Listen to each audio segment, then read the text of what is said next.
We're making a real, authentic, and perfect for the season Italian wedding soup, also known as escarole soup. There's many versions of this, and even I have a couple different recipes, but this to me is the gold standard.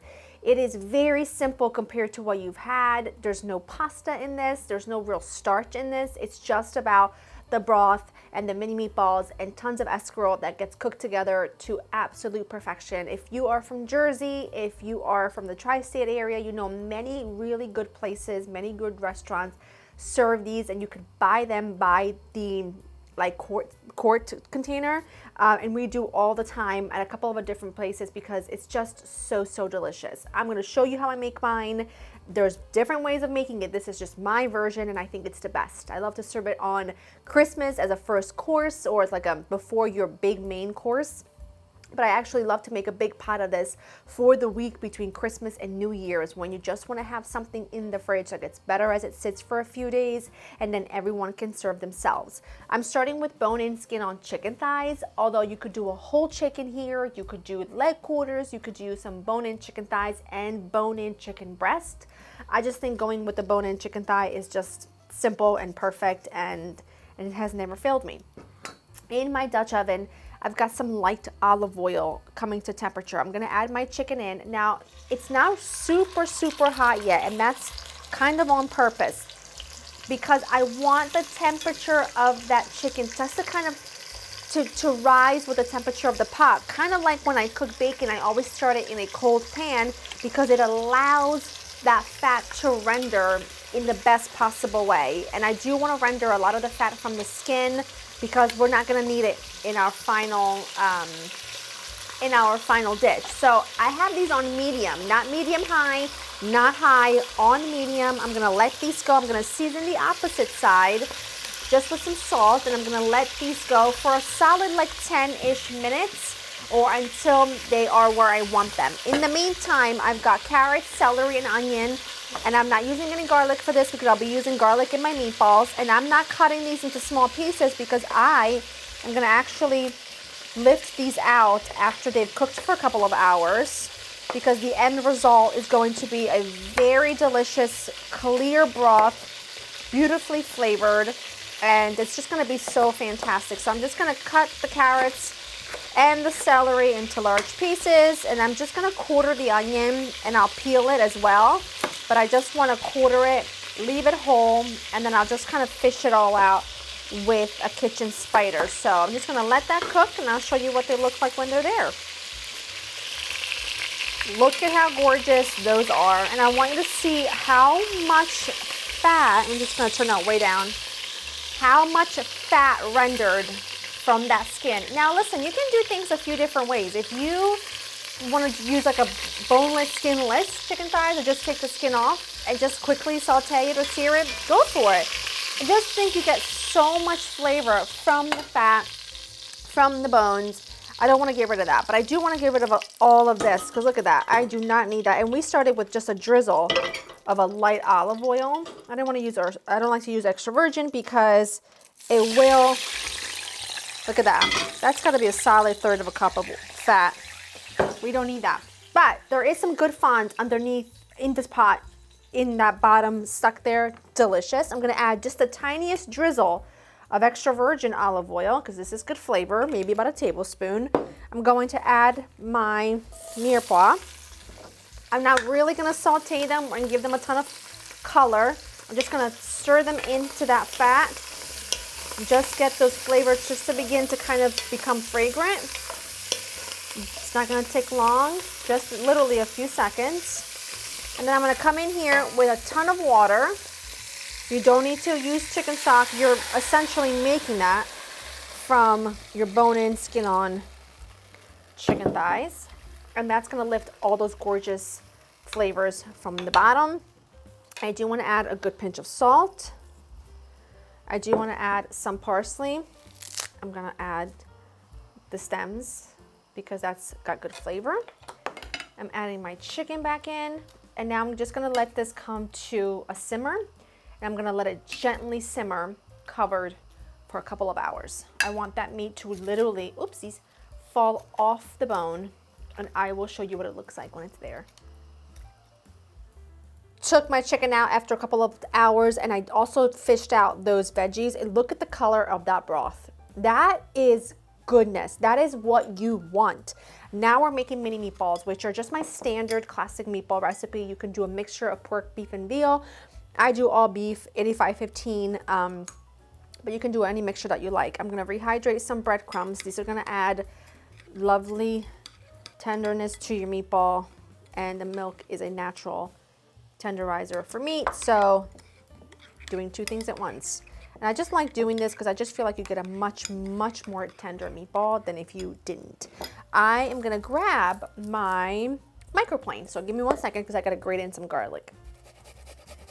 Grating in some garlic, and when you grate garlic, remember it becomes a lot stronger, so you're gonna wanna do more than 1 clove, but believe me, 1 is plenty.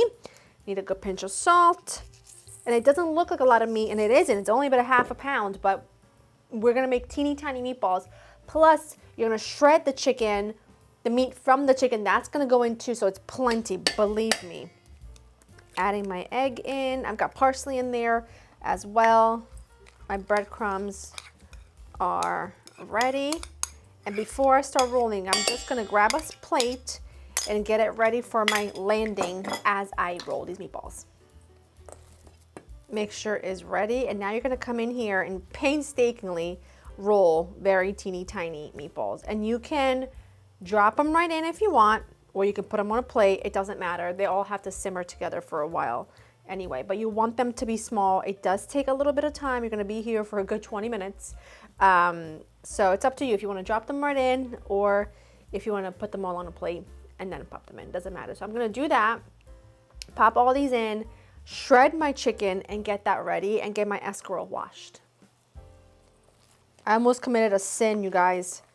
I almost forgot the Parmesan cheese, and you need a good bit of it. This is gonna give your soup a lot of flavor. Thank goodness I only rolled a couple meatballs, because that would have been bad, okay? That would have been bad. Whew, okay. Getting that all mixed in, and then I'll keep rolling my meatballs. Can you believe I did that? Don't tell anybody. It just be between me and you. Meatballs are in. I'm shredding my chicken, and I want you to see how I do this. I don't just shred it like this. Otherwise, that'd be too big of a chunk. You really want to cut them up into small little shreds, and it's really tender. You can also do this in your standing mixer. I know people do that as well, but just doing it by hand just works really well. Just takes a little bit of patience. And once that's all in here, I am just going to let this simmer about 45 minutes or so, and then I'll show you our next step. Ready to add my escarole. I've got 2 bunches of escarole, very thoroughly clean. The one thing about escarole is that it's very gritty. It holds a lot of dirt and soil, and you want to make sure it's well clean. So I clean it. I gotta give it like a heads up rinse, and then I chop it all up and add it to a clean sink filled with water. And then I do a couple batches of that to make sure that there is no lingering sand or anything. So I do that, and it looks really full, and it is, but remember, this is gonna cook down. It doesn't take that long. I'm just gonna let this cook about 20 minutes or so, and then it will just need like 1 more minute of cooking towards the very end, which I'll show you. But for now, I'm just gonna get this down into that hot broth. I tasted the broth. It tastes so delicious. The flavor of the meatballs comes through. It's just so comforting and wonderful. You can see the escarole is beginning to wilt, and I'm just gonna let it cook for a bit, and then we'll finish it off. You guys, look how good this looks, and look how full it is. I don't want a skimpy soup. Now, the next part is not optional. You're gonna think it's optional, but it's not optional. You're gonna have to do like an egg drop situation in here. Think egg drop soup, Italian style. I have a couple of eggs here. To them, I'm going to add about a good 1/4-ish cup of freshly grated Parm, or have the grocery store grate it for you. Good amount of black pepper. Get that whisk. Don't add any salt, because your soup should be quite salty. Not salty, but it should be flavored just right. And I added a lot of cheese for just 2 eggs. Now you see how this is thick? It's not going to incorporate the way I want. So what I'm gonna do is you take a little bit of your stock. It does not matter if it starts curling, because it'll work out in the end. Make sure your soup is on high heat. And you mix that in. See, look. See what's happening? That is what you want. And it's just gonna run through your soup, and it's so phenomenal and delicious. I'm gonna continue to do this and let everything cook for, I would say maybe about a couple minutes, and you are done. It is so good. You're gonna have to just trust me. Proper home food, you know? That is it. Yes, it has to cook for a few hours. Yes, it's worth it every single time. And it's the kind of thing that really benefits from being made in advance. So if you want to make a big pot of this and just eat off of it for a couple of days, as you know, people are coming in and going out, and it's cold outside and it's miserable. I know it doesn't look really thrilling, but if you grew up with it, then you just know how, it's making my mouth water, how spectacular this is. It's just delicious. You have to give it a go. The escarole adds a very distinct flavor. It cannot be substituted for something else because it wouldn't be escarole soup. It's very distinct. It's very delicious. You can even make this a couple days in advance if you want to serve it on your actual holiday meal. Get it done ahead of time. Why not? Hot though.